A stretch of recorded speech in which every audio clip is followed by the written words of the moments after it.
Another thing that they didn't cover here, there is a voice line in there that says she's the key to all of this. So I think that's the big secret that the Bad Batch is really diving deep into, is what Omega's true purpose is. Don't forget to like and subscribe, and hey, this is a clip from our full episode, which you can check out on our channel or in the description. Now, back to the clip.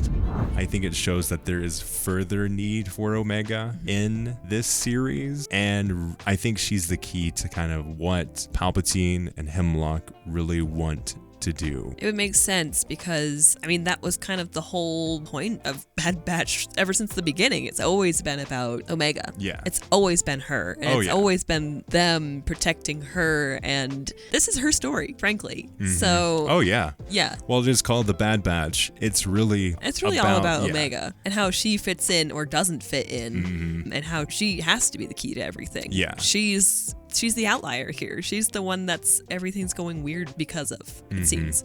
I think a fun note, one of the interviews that they had with Omega's voice actress was a fun little detail. While Omega is young, she's around the same age as the Bad Batch when it comes down, because they had the advanced aging. So she said Omega's as protective of the Bad Batch as the Bad Batch is as protective as her.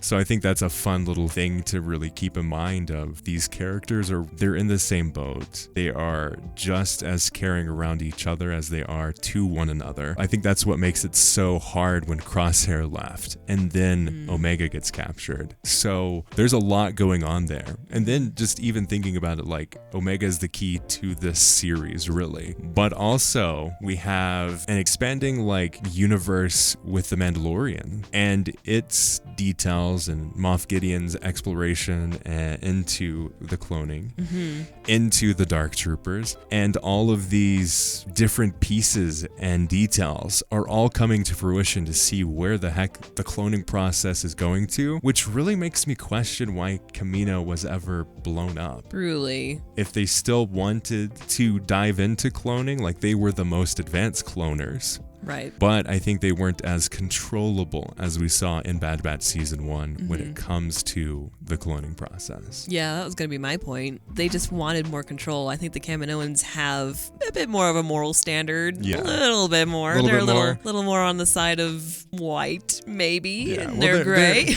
They're light gray. They're not full gray. They're providing a service. Exactly. Which is available to anyone. And I think that's one of the things that Palpatine doesn't want. Palpatine wants to control the clones and them getting made and how they act and how they're portrayed and how they're created. Yeah, and I think as we see with Snoke and all that, it gets a lot more specific. He's getting a lot. It's not just, I want an army, here's a bunch of money. Yeah. Now it's becoming a lot more fine-tuning and... How can we utilize the clones strategically and not just off of the base of Boba Fett or Jango Fett? Right. How can we make the clones fit our purposes in smaller batches and in more specific use cases? I think that's why Clone Force 99, the Bad Batch, was so exciting, is because we have the clones that were altered for these very specific use cases and these very specific strengths, which is really fun and really exciting. And I feel like they're going to pull some of that into this as well. I think Omega, for whatever reason, we'll find out. I think she's, all of them. I think they all have this special idea, or there's a muchness behind all of them that they're looking for, and I think Omega is the perfection of that muchness. I wonder if Omega's you know how you have a decoder key? If you have a secret language or a secret message code, you need to have the decoder ring or a decoder key to really be able to crack that code easily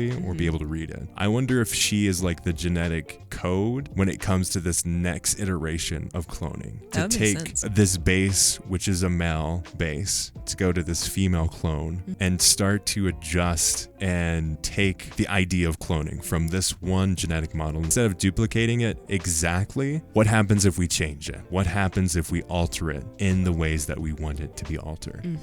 Can it survive and can it grow and adapt? Maybe she is the key. I would say that's a pretty solid baseline for what we're thinking of and going into this next season, this last season. I think that's probably where they're going with this. My expectation, my theory on season 3 is whatever season 3 sets up, we're going to see the ramifications of in The Mandalorian, in Ahsoka, in Skeleton Crew. Oh yeah. In how Thrawn is approached and how the Empire is approached. What does it look like for clones to be implicated with Dr. Pershing out of the picture, with the new Beskar troopers? There are things there that I think we're going to see the foundations of in the Bad Batch.